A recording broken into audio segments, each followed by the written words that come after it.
मैकू भाई कहते हैं कि मुझे प्रधानमंत्री बना दो तो देश का नक्शा बदल दूंगा।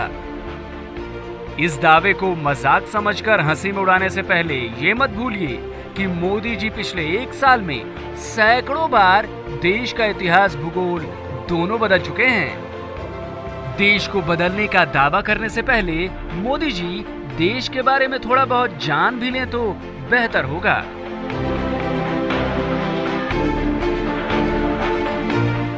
आपको दिखाते हैं मोदी जी के सामान्य ज्ञान के कुछ नमूने, जिसे देखकर आपको मोदी के ज्ञान और उनके दावों दोनों का सच पता लग जाएगा।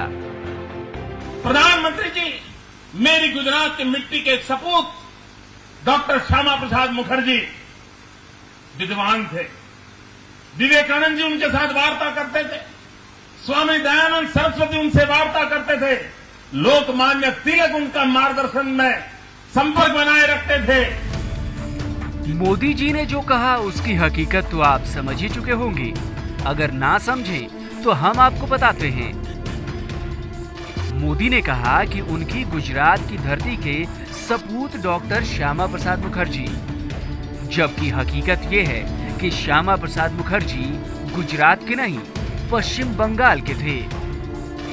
मोदी के मुताबिक स्वामी विवेकानंद जी श्यामा प्रसाद मुखर्जी से बातचीत करते थे, जबकि हकीकत यह है कि श्यामा प्रसाद मुखर्जी का जन्म 1901 में हुआ था।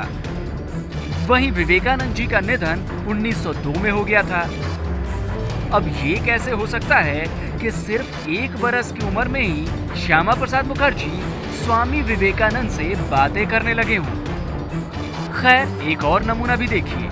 मोदी ने स्वामी दयानंद सरस्वती और श्यामा प्रसाद मुखर्जी की दोस्ती का भी जिक्र किया, जबकि हकीकत यह है कि स्वामी दयानंद सरस्वती का निधन 1883 में ही हो गया था। बस इतने में ही हैरान मत होइए, जरा मोदी जी के आगे का भाषण भी सुनिए।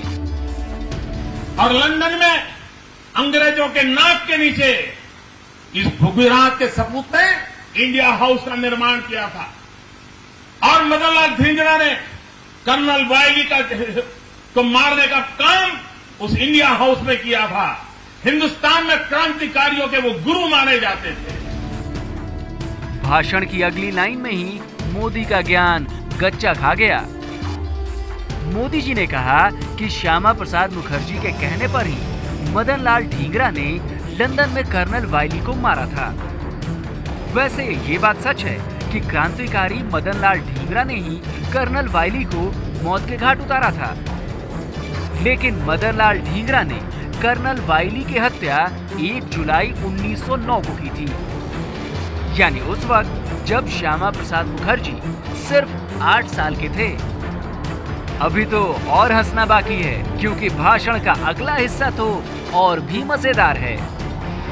1930 में उनकी मृत्यु हुई और मरते समय उन्होंने की इच्छा व्यक्त की थी कि मेरे अस्थि जो है उसको संभाल के रखा जाए, लेकिन देश जब आजाद हो तब मेरे अस्थि आजाद हिंदुस्तान में ले जाएं, ताकि मैं जो आजाद भारत की सांस लेना चाहता था, जीते जी नहीं ले पाया, लेकिन मेरे मरने के बाद मेरे अस्थि को आजाद हिंदुस्तान की हवा का रुख का पता चले, इसलिए ये मेरे अस्थि संभाल के रखे जाए, देश आजाद होने के बाद उसे ले जाया जाए।